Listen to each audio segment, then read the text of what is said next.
Caca hao, wociao jarambu. Pada malam ini saya akan sharekan satu perkara yang saya belajar dalam bahasa Mandarin, iaitu perkataan ma yang saya belajar dekat Kekuan Mandarin International Center.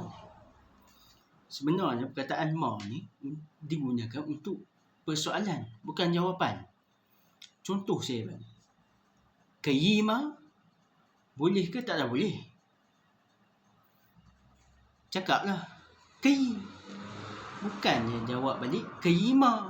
Jadi pelik kat situ kan. Okey, saya bagi lagi satu. Tui ma. Jawablah tui. Janganlah jawab balik tui ma. Simple. Mimpai ma. Kalau faham, sebutlah mimpai. Kalau tak faham, cakap wopu mimpai. Simple. Tapi sebahagian orang bukan Cina, dia cakap macam ni. Lu apa bikin ma?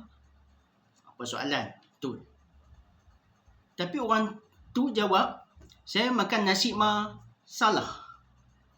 Yang betulnya, saya makan nasi. Dia macam belajar bahasa Melayu. Kan? Jadi, nak tahu lebih lanjut, belajarlah kat Kekuan. Nak belajar bahasa Mandarin, boleh DM saya.